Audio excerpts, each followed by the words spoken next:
Hello বন্ধুরা, আমার আরেকটি নতুন ভিডিওতে তোমাদের স্বাগত। তো বন্ধুরা, আমি আজকে বানাবো পনির পোস্ত একদম নিরামিষভাবে। তো তার জন্য আমি এখানে আদা, জিরা আর পোস্ত, লঙ্কা ভিজিয়ে রেখেছি 10 থেকে 15 মিনিট। তারপরে আমি এখানে দুটো টমেটো টুকরো করেছি, দুটো তেজপাতা আর পেস্ট করেছি মশলাগুলো। তারপর এখানে আমি টুকরো করে রেখেছি আলু। তারপর আমি কড়াইতে এখানে তেল গরম বসিয়ে দিয়েছি। তারপরে এখন দেব কালো জিরে। এটা দিয়ে হালকা করে আমি ফ্রাই করে নেব কালো জিরেটা একদম কম স্টিমে। তারপর এখানে দেব আমি এখন টমেটো টুকরো, তারপর দুটো তেজপাতা দিয়ে ভালো করে ফ্রাই করে নেব। তারপর দেখো এখন আমি দিয়েছি এখন টুকরো করা আলু দিয়ে ভালো করে এটা শ্যালো ফ্রাই করব হালকা হালকা করে।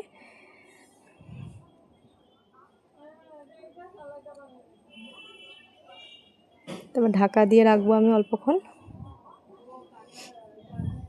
তবে দেখো একটু ভাজা ভাজা হয়ে গেছে এটা।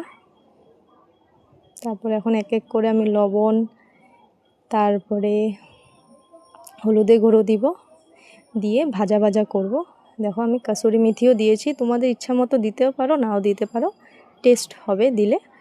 তো দেখো এটা ভাজা ভাজা করে নিয়েছি, একটু কষা কষা হয়ে আছে। তারপরে একটু আমি ঢাকা দিয়ে এটা ভাজা ভাজা করব।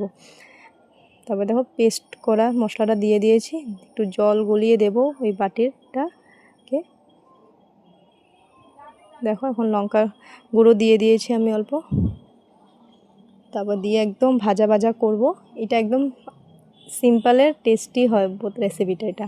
তো দেখো একটু ভাজা ভাজা হয়ে আসছে, জল দিয়ে দেব, গরম জল দিয়ে এটা কষাবো, ভালো করে কষাবো এটাকে আমি, হালকা স্টিমে এটাকে কষাবে। দেখো একটু ভাজা ভাজা হয়ে গেছে মশলাটা। তারপর আমি আন্দাজ মতো পরিমাণ মতন এখানে জল দিয়ে দেব। দেখো জলটাও ফুটে এসেছে।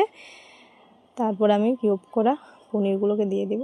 এখানে আমি কাঁচা পনির ব্যবহার করেছি, খেতে একদম টেস্ট হয় এটা। তারপর দেখো রেডি হয়ে গেছে পনির পোস্ত।